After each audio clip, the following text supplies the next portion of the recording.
आताची सर्वात महत्त्वाची बातमी. काव डिग्निटी अँड फार्मसी फाउंडेशनचे संस्थापक ज्येष्ठ गोभक्त सूर्या पुजारी यांनी दिनांक 23-24-25 डिसेंबर रोजी मोफत कॅन्सर तपासणी शिबिर आयोजित करण्यात आले होते.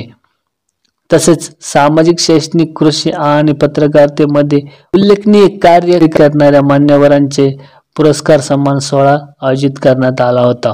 लोकशक्ती TV1 या यूट्यूब चॅनलचे संपादक निवृत्ती मंडलिक यांना उत्कृष्ट पत्रकारितेचा पुरस्कार माइंड पॉवर ट्रेनरचे लेखक दत्ता कोहिनूर यांच्या हस्ते प्रदान करण्यात आला. या कार्यक्रमात श्रीकृष्ण सावंत, शांताराम बोंडवे, श्रीमंत डॉक्टर श्रीकांतदास धुमाळ महाराज आणि संतोष कांबळे आदी मान्यवर उपस्थित होते.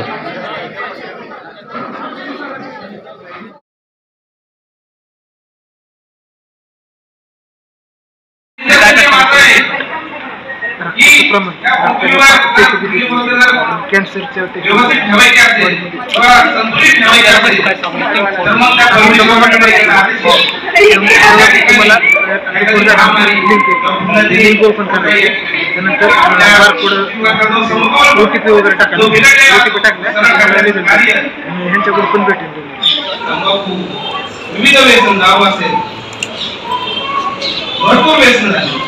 मला या ठिकाणी सांगायचं आपल्याला परमिशन दिले नाही, आपण स्वतःहून त्याची काळजी घेणं गरजेचं आहे. या ठिकाणी जास्त वेळ घेणार नाहीये, एक छोटीशी गोष्ट सांगणार आहे. सर आज त्यांना बघितलं की आपण असं त्यांचं व्यक्तिमत्व आहे. या ठिकाणी एक शिल्पकार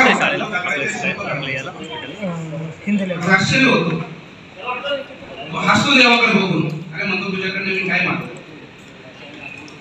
म्हणतो माग, मी आज तुझ्या समोर आलेलो आहे, तुला जे पाहिजे ते माग, मी द्यायला तयार. त्या ठिकाणी तो शिल्पकार परत हसतो आणि म्हणतो तुझ्याकडनं मला काय अपेक्षा नाही, माझा धंदा, माझा बिझनेस तुझ्याकडनं मी काही. म्हणतो का?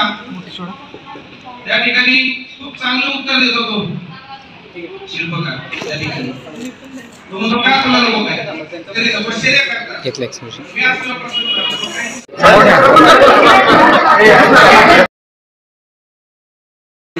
करण्यात येत आहे. मी विनंती करतो की आपणही व्यासपीठावरती यावं आणि आपला सन्मान मान्यवरांच्या शुभ हस्ते स्वीकारा.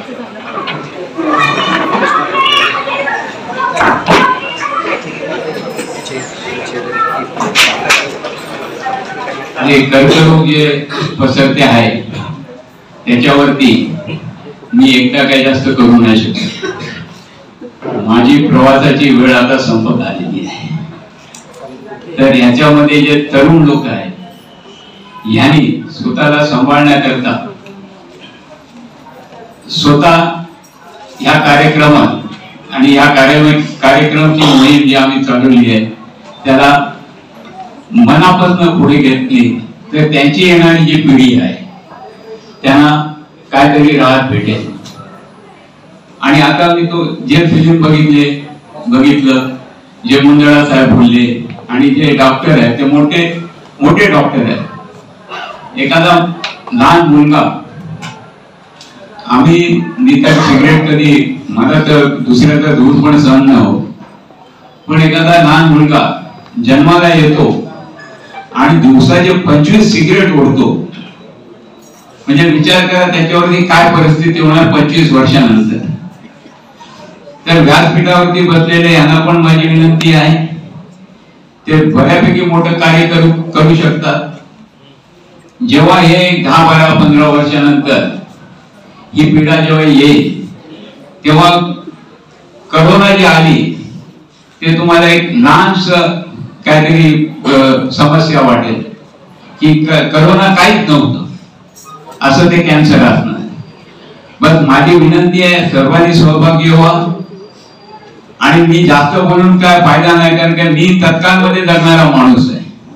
काल काय झालं आणि पुढे काय होणार याची चिंता करून काय होणार नाही. आज आपण जर काय चांगली कामं केली तर आपलं भविष्य नक्की उज्ज्वल आहे. नमस्कार.